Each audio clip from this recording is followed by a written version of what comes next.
Hi guys, welcome back to my channel. Today we're going to be watching or reacting to one of O'Shea Duke Jackson's videos. I love this guy. I think he's hilarious. But it's about Black Instagram models are now regretting dating white athletes. And we're not going to watch the whole thing, but I did want to highlight some of these, some parts of of his episode here and talk about this this dynamics, just crazy dynamics when it comes to dating in the Black community and dating outside your race. So without further ado, let's go ahead and watch it. 6 or 7 years, I have seen the rise of what is considered the divestment movement. And for me, the divestment movement really means that black women are either opening their options to deal with other groups of men or they're leaving African American men alone completely. And typically, it comes from two schools of thought. The first school of thought in the divestment community is that black men are just not checking for you if you're a certain skin tone. So this is like colorism divestment. People like Chrissy, or even people like Michael Eric Dyson. So, and I know some people got a problem with some of these women married to white men. Yeah, I'm gonna go there this morning. Oh my God.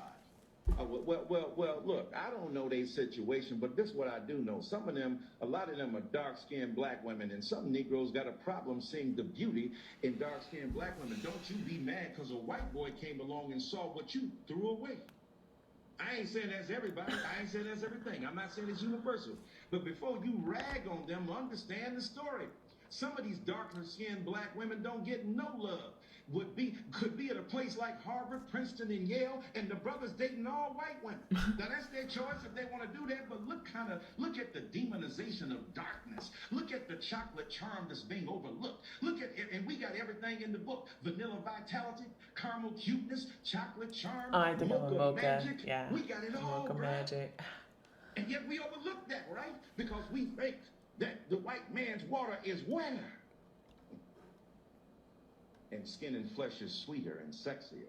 So don't be mad at black women who refusing to be by themselves if they wanted to be a partner, accepted the love and devotion of a white man who saw their value beyond their skin in a way that certain black men could, or saw the beauty and value in their skin, not transcending their darkness, inhabiting it in delicious fashion. But that's another story. So the thing. So yeah, I 100% agree with what he just said. There are instances, like just growing up in the black community, I know exactly what he's talking about. People be like, "Oh, you so dark, like midnight. I can only see your eyeballs and all this, all this stuff." And look, it might be funny when you're hanging out with your guys and talking and all this other stuff. But if you're a guy and you're saying this about the girl, your own community when it comes to the girls and why you would never date them because of that, then you can't sit around and get mad when that nice brown chocolate honey goes and find herself a white bunny. Okay, and an instance of that is Jodie Turner Smith. I remember when this girl came on the scene,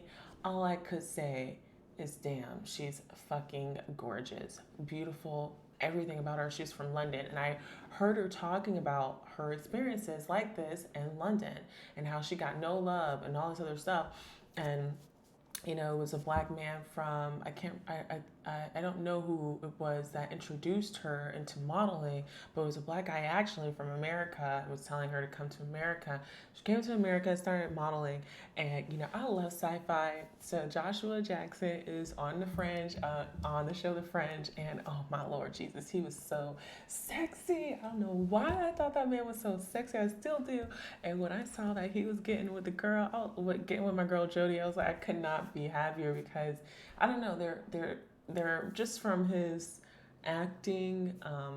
He seemed like a really cool person, more down to earth or whatever. I don't know if that's how he is in real life, but just from his acting and his demeanor, he seemed to be someone who's extremely nice and whatever. But there was so much hate that came towards this girl when she started dating him and then married him. You had brothers coming out saying that, oh, you dated this white man. He's not even a A-list actor. He's a B-list, C-list. He ain't rich and all something like, have you seen his net worth? He is rich. He's not, maybe he ain't like Jay-Z rich, but she ain't complaining. She ain't she ain't complaining at all. And it's like y'all crusty, y'all just crusty because she isn't dating you. And you would have had her had you not talk shit about her skin tone. Here you had a man who didn't look at that. Saw her that she probably saw her skin as very beautiful and wanted to just go up to the girl and say, "What's up? You know, I like you. I think you're gorgeous." Whatever. But she's one of those individuals that definitely didn't get no love from, the black guys, the dark skinned guys. But she went in now. Is that is dark. So as you saw there, that's Michael Eric Dyson discussing what I would consider colorism divestment. Black women get with white men for the fact that you don't think they're attractive enough because they're just too dark skinned. But then also, we have the underperforming divestors. These are the ones who believe that black men are not accountable for their actions, and they have had the same excuses since the 60s, and I'll play an example of that. Watch this. So if y'all didn't see that, they want black women to settle for crumbs.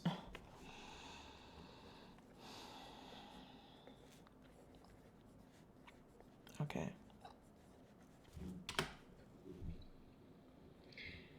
Watch this. Oh, let's talk about it. That we can't live happy. Are you blaming us? Are you saying that it's our fault that this happened? No, I'm not blaming black America women. I just said that I'm blaming the system. They are victims of the system like the black male. Well, why do you say that we are castrating you? You say that you want to be the leaders. Okay, well, what about the black professional woman? Are you saying that there should be no black professional woman? Are you trying to deny black women the right to be creative, the right to function? We're not asking for you to take a back seat. We're saying that you have got to be astute enough and can view the situation well enough where you just automatically know what your role is and step back. And whenever you want to have that aggressive thing, this is the thing that the young black man today is not going to tolerate. My old man tolerated it because his old man tolerated it. It came up for years and years and years. But today, the young black man is not going to take it. He's going to be out there as a leader. White America has used black women to keep the black male in his place. And you're still aiding him by saying, well, we are qualified. We want to work. We can help. Okay, how are you going to reprogram men so that they don't let us take over what's supposed to be their responsibility? And men that I have had dealings with, they are perfectly willing to sit back and let us do anything we want to. I don't think that you have to reprogram men. I think you have to reprogram women. No, you have to reprogram the man so that he will forcefully take what belongs to him, because you know women, as long as we can get, we're going to get, and it's part of our being. We're going to do anything to you that you let us, whether we want to or not. You don't want to live on a level of income that I can afford you and love me on the basis of that. You want to always be aspiring to have all those things that's a part of the great middle class white American society. And because I can't deliver these things to you, you say that you are not American. We're talking about 3 generations of black men who have a severe aversion to accountability, responsibility, leadership, and progression. 3 generations. And to think, I was under the impression that this was just because of the rise of Kevin Samuels, because he's bitter about his mother. This has been happening since my mother was a child. What's unique about Carrie-O? Okay, so I have enough now to talk about what I want to talk about when it comes to this. All right. So you already saw that her whole thing was black women settling for crumbs. You already settled for crumbs when you decided to take the Great Society welfare check. Okay, so black women, you already lost that. Okay. Black women castrating. So that woman in that video, I think, said something along the lines that black men feel that black women are castrating them, and therefore they need to have um, they need to be reprogrammed. Okay, but not black women, but black men need to be reprogrammed to learn how to take what is theirs. Okay, there's so much in that needs to be unraveled. Look at it today. What are we always talking about when it comes to women? The patriarchy, the patriarchy, the patriarchy. Okay, you bitch and complain about forcefully anything that a man would tell you you think anything that a man tell you to do is somewhat forcing you to do whatever it is that you want against your will, and therefore you hate men and the patriarchy because of that. But back then, you were asking for that. Men need to be reprogrammed so that they learn how to take what's theirs. Okay, already contradicting yourself. All right. Also, you did castrate the black man. How? When you decided to team up with, at that point in time, white America to take the welfare from the Great Society. You did castrate him. You castrated his ability to be accountable. You castrated his ability to provide for you. All because you wanted materialistic things. And what these men in here are saying, which, and women here, and the women here, they think that the man needs to be reprogrammed. No, you need to be reprogrammed. You're programmed back then and to today to want what you can't have, or want something right now, right then, right now, without really knowing and understanding that wealth takes time to build. How can you, if everything would happen with slavery, with everything that happened with slavery, you not understanding that those individuals who did have money and all this other stuff, who had jobs, and it's unfortunate that we had to live through time of Jim Crow law, which in a sense, it's just strange how back in Jim Crow law, you did have more middle class Black Americans than you do now. So it's like the one thing that you wanted, you did have. You had the middle class Black America. It just wasn't on the same level as your white counterparts. My question with Black women is this: why do you keep comparing yourself to white women when you know good and well where we have different cultures, we have different way of raising our children. So why are you constantly always trying to compare ourselves to them? And instead of just being happy that you have a man who's willing to provide for you, happy that you have a man who's willing to be a father to your kids and raise them and claim them as his own, instead of leaving you high and dry and to raise them yourselves. You guys did this to yourself, and it was all based off of white women's lifestyle. You envied them so much, and what Black men here in that video were trying to convey is that, look, yes, we do let you run over us. And it was, it's because of, think about it. Most men, they can't handle when a woman cry back in the day. It's like they would do anything to help them. And that's just how the man's mind is programmed. Whenever he sees a woman crying, especially if it's their wife, their daughters, they can't be there emotionally. They'll get to work and start figuring out how they can fix it. And I know that I might be losing my words here, but that's the only way I could think about it. They try to get on the ball with seeing how they can fix it. And 9 times out of 10, it might take them away from you emotionally and all this other stuff. But then that starts a whole set of problems that women aren't okay with either. It's like, hey, you want the man to make all the money, but 9 times out of 10, it's gonna mean he's gonna be gone. He's gonna be working long hours. He's not gonna be there. But then you complain about him not being there emotionally. I need an emotional attachment, without understanding that, hey, you build wealth slowly over time. And all he wants is someone who just believes in him, someone who will stick by his side and grow with him. And with that encouragement, it makes him be the man that he desires. He wants to be the leader, but how can he be that if he has no one to lead? He has no female to be behind him to say, hey, I do trust you that you're going to get us where we need to go. And, I thought that was the whole thing with, with feminism, to be honest. I thought that that was the goal that women mostly wanted. They wanted to be able to work, but still know that the man is the head of the house, and they wanted to be able to have their own money. But like, when I thought of the feminist movement, I just saw it as women who just wanted to be on a like more of a team mate in their relationship, but more involved when it comes to bills, and just more involved when it comes to other things instead of just domestic duties. And I don't see anything wrong with that.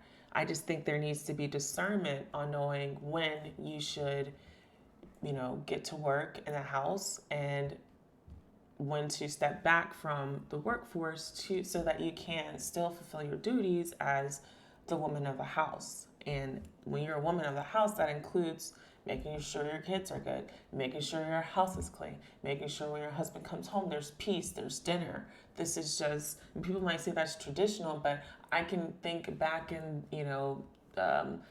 egalitarian type days where the women, the men would be out plowing the grounds and going out to make barter with neighboring villages. Like, I would expect, if they're out there all day and they weren't showered, they barely ever took showers and all that other stuff, I would imagine that if a man goes out and making business like that, the woman's back home mending the bread, washing the clothes, hanging them on the dry line, making sure the kids are fed, making sure the kids are good, putting the kids to work if there happens to be a garden out there. But ultimately, when he gets home, there's some food on the table, if that's porridge or whatever.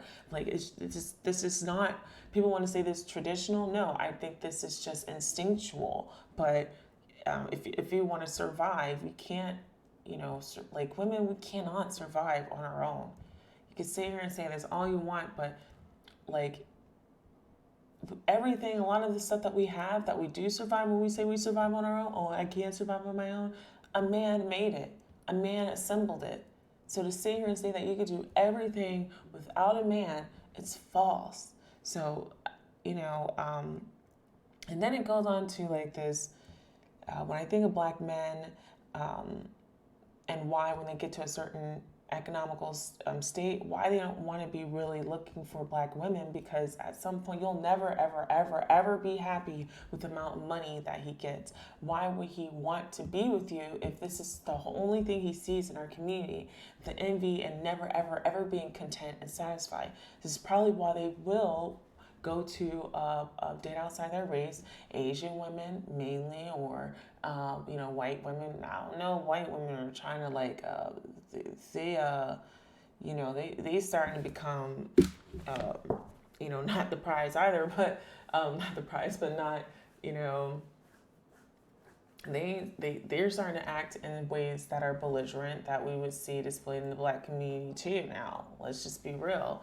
But Asian women, and I do believe some Hispanic women, since they still hold, family values or family unit as a main value in their life, and, God, men are going to want to be with those types of women because they'll know their duty. Yeah, it's not to say that they can't hold it down when you're not around, but when a man comes back, they play their roles. And this is all that, this is what the band was trying to convey. And I don't blame, men who are black.